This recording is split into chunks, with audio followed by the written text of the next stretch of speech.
Hello friends and welcome back to the channel. I'm Corey, and this video we're going to talk about the water heater. Now I'm going to be honest, this water heater has been pretty dang challenging, and I gotta say I'm pretty close to tearing out what I currently have and replacing it with something a little simpler, just because this has been a very interesting experiment. Now we're going to talk a lot about what we decided to do in this video, as well as some concluding thoughts about kind of what I recommend you do if you try to do this yourself going forward. So without further ado, let's dive in.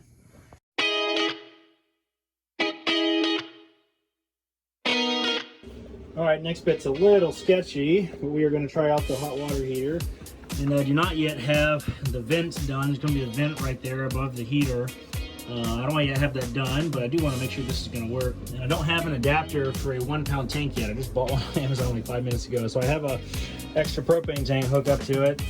We're going to see if it's going to work. I hope I don't blow myself up. I did put the fan on up there, so we did get some ventilation. So we will see. Okay, I had to take a little detour because that was leaking right there, but I do have hot water. Look at this. Put it on hot, turn it on. It takes it a second. You know, I've had to adjust this thing for some reason to make it work. When it comes on, the water gets hot instantly. It's already warm. Yeah, it's hot. Now it's really hot. Shit. It burns. See the steam? Yeah. Neat.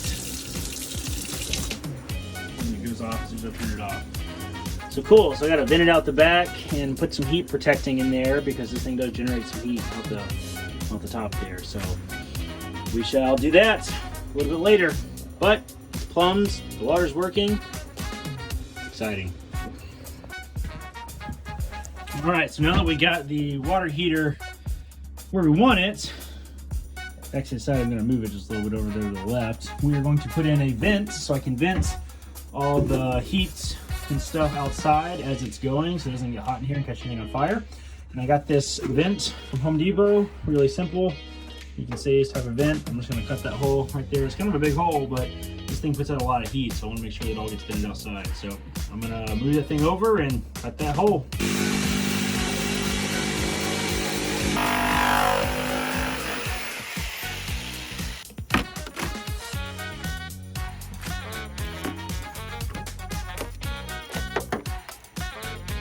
All right, so I got this all bolted in now. Screw it on the outside, and then also on the inside. And you can see I cut the bottom of it out and folded this down, and that's so I can make kind of like a cap for the water heater here. So, and voila, there we have it, nice and taped up, kind of on all sides, and hopefully we will have a nice little sealed chimney that will direct all the heat out of the top of this thing and all the gases. Before I do that, it might be a good time to show off this little gadget that I got, because these heaters come with this type of connection, which goes on to like this. That goes on to like a full size, like 20-pound propane tank. And I want to use small propane canisters, the little 1 pounds like this. So I got this little adapter. Now they make these adapters, they're really cheap, but I actually wanted one with the valve on it, which is pretty nice. So when I have it, I'm not using it, I can just turn it off with the valve there. So I'm gonna plug that in to use this. Gotta say, I'm not super satisfied with how hot this thing gets. I mean, you can't touch where the heat exchange is, like on the metal. I mean, it's too dang hot. So I think what I'm gonna do is take my little chimney off here and look around and see what I can do. If nothing else, I probably need to cut away all the foam pretty well and get some fireproof foam and really make sure I have a nicely fire sealed space. Now I did just use like half of my water tank. I just let a whole lot run through it, which is way more than you're ever gonna use. I mean, I don't really see us taking like, 10-minute showers or anything when we're trying to preserve our water. So, probably the amount of time that I just ran it is probably unlikely to be realistic for like daily use. Realistically, you probably use this thing like 2 or 3 minutes at a time, but still, safety is important, and I put a lot of money into this thing and I don't want to burn it down. So I'm going to see what I can do here. All right, well, it's not super pretty, but you can see where I cleaned up the foam kind of all around the hole, and I'm gonna go get some fire retardant spray foam to put in there instead. just so nothing is going to be touching the metal. Put out the sound now. All right, you got a cute dog. He's a cute dog. Cute wife. I'm here for moral support. It's freaking cold. I know, it's cold. And ironically, we're going to work on fireproofing. So this is fire block, and I'm going to put this in here where I cleaned out yesterday, kind of all in there to anywhere that the chimney is going to touch, kind of, so we'll have some extra heat protection. So let's do it.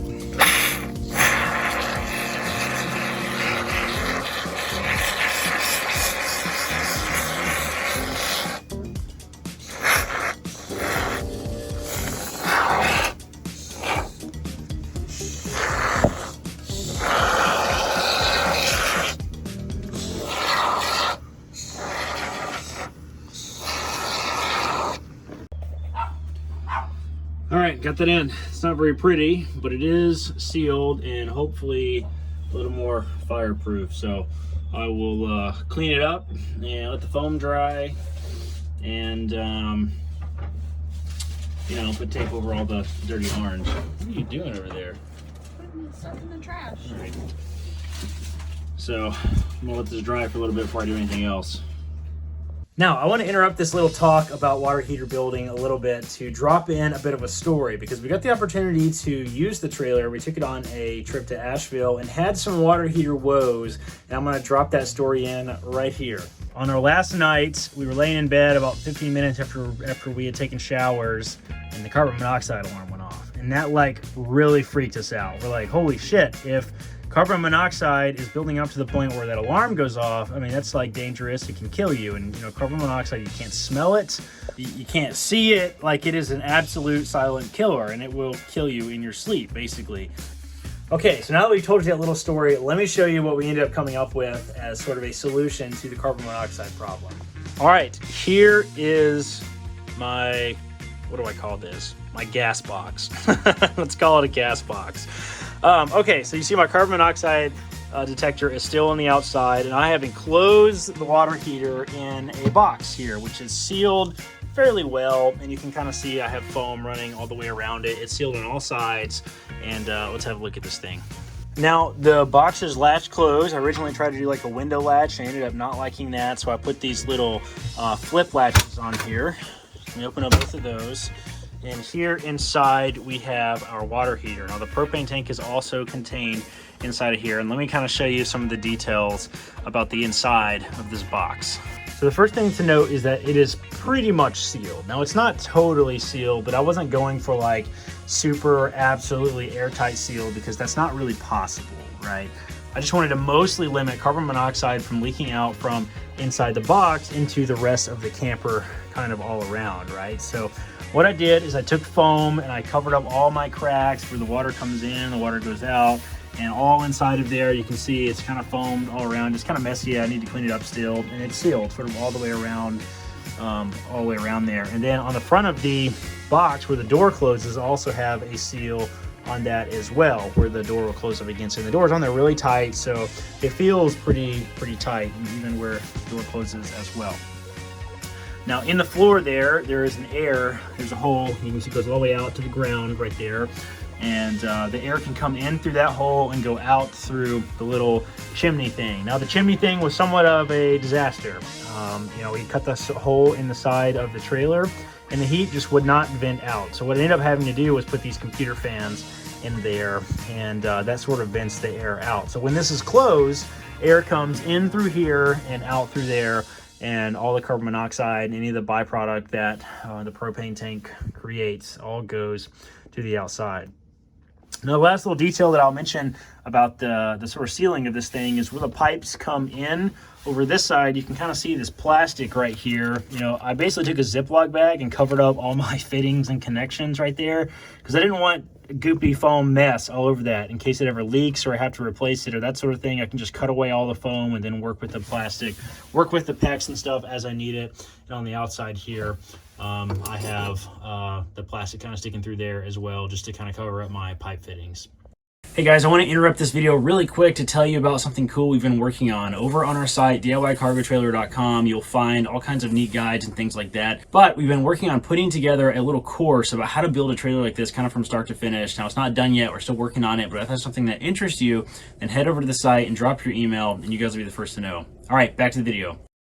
Now let's talk about how these tankless water heaters work for just a second, because this is really important to understand if you are going to try to put one of these in here like I did. Now, first of all, these things are really meant to be used outdoors, right? There's all this stuff in the instructions that say you shouldn't put them inside, you can't use them inside, and that's because of the carbon monoxide that propane puts off when it's burned, right? So it has to be in a well-ventilated area. Now, if you're just going to hang this on the outside of the camper, then that would be great. And quite frankly, part of me wonders if I should have just done that in the first place, rather than going through all of this hassle to try to build one inside. But here we are. I've done the thing, and I've kind of solved the carbon monoxide problem now. I've run the crap out of it, and I haven't heard that alarm go off again. So I think it's pretty air sealed at this point. Now, like I said, there's several things that you need to understand about how these tankless water heaters work, right? They have several safety precautions and things on them that make them only run under certain conditions, right? Now, inside this little gray box, I don't know if you can see it, but right there's a little gray box. There are two D-sized batteries that go in there.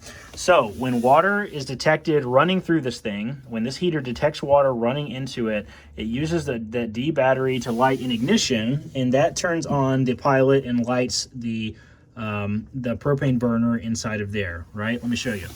Okay, so when I turn this water on right there, we are going to see this thing try to catch on fire and light right there, okay? So here. So I'm gonna turn the water on, and you're gonna hear it click and then see the flame light inside of there.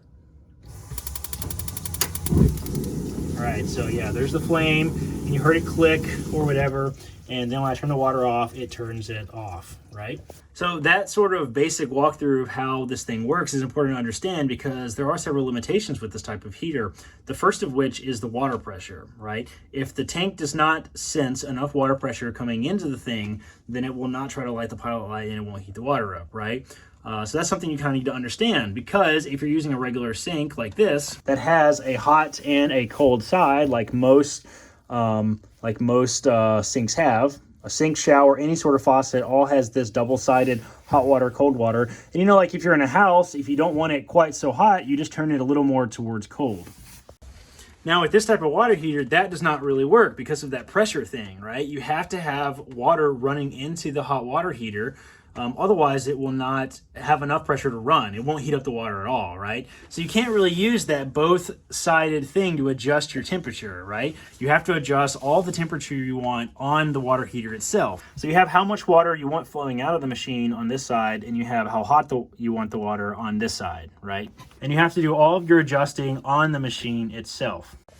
Now, that poses somewhat of a problem for this type of water heater, which I discovered almost immediately as soon as I installed it, is because if you try to adjust any temperature on the sink itself using the handle, then it will shut off the water heater, which is really frustrating. So like you adjust it and it goes from being very, very hot to suddenly really cold because the water heater itself goes all the way off. And like I said, that's because all of the temperature regulation has to happen on the water heater itself, right? You can't adjust it with the sink. Now, I solved this issue a little bit by making it essentially impossible to use the temperature adjustment on the sink or the shower. Let me show you. So looking at my plumbing here, that is the cold water coming in and going across the camper there, right? You see the cold water there, and looking back behind there, you see it comes out of the reservoir and the pump and all that good stuff, and it goes right into my water heater box, all the way passes through, and then goes to the shower, goes to the sink, it goes to the filter, it goes to all the places, right? So you can see inside the box, I have a T-valve right there, a PEX T-valve, and that comes out. So I have a shut-off of letting water go to the water heater, right? You can see this is the shut-off. This is the cold water going into the water heater and plugged in there, all right? But I solved the pressure problem by putting a shut-off valve on this side of the cold water, right? So the cold water is coming in, goes to the water heater, and then it passes on and goes to the sink and the shower and that sort of thing. And I put a shutoff valve right here.